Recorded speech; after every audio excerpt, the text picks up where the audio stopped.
Hi guys, and welcome to another RGT video. This time I want to talk about specific characters and what makes them interesting or memorable to the player. But for now, the character I want to talk about first is Ezio from Assassin's Creed 2. In my opinion, he is one of the most interesting characters to come out of recent years. Although, you know, his well fleshed out personality is obviously a huge part of what makes him so interesting. A big part of it is also down to how he is used to tell the story to the player. Most of this comes from the fact that when we first meet Ezio, he's just an ordinary person, he's not an assassin yet. And although he's more acrobatic than your average Joe Bloggs on the street, he is still just an everyman.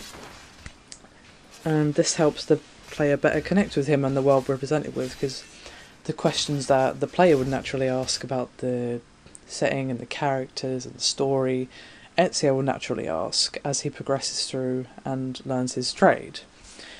And another thing as well is, you know, because Ezio is learning to be an assassin from pretty much the very beginning, he's obviously not very good at it at first, which obviously the player isn't when they first pick up the game, so that too helps them better connect with Ezio and also simultaneously gets them better immersed in the world.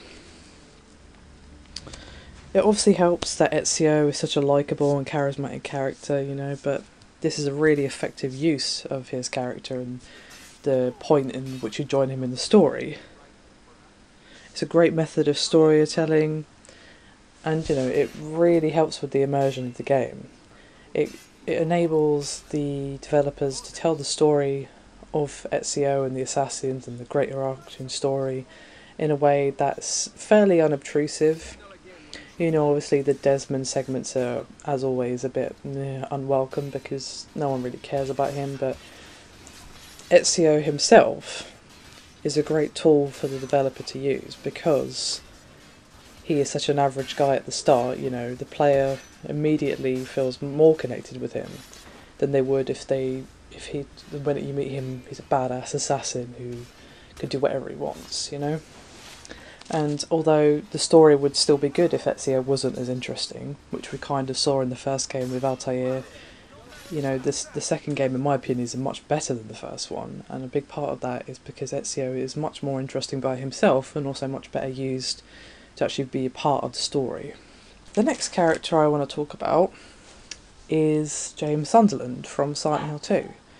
He is very different from Ezio, and not just because the game he's featured in couldn't be further from Assassin's Creed 2. But he does have one main similarity with him, in that, you know, he is an ordinary person. I mean, he's pretty much completely off his rocker, but he is an ordinary person. While he remains a mystery, he still serves as a vessel for the player to discover the disturbed world that the player presents us with.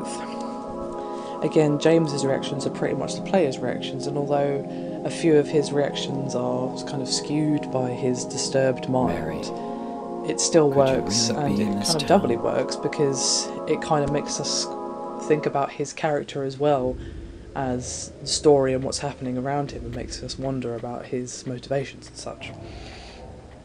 As I was saying, the mystery of James's character, history and motivations also serve as a great tool to draw the player in and to tell the story as well. As I said, you know, we want to know what's up with this guy. Why is he so crazy? Is he just imagining this or what? You know, so although he's an ordinary guy, he's crazy, and both of those things greatly serve to draw us into the world and into his character as well.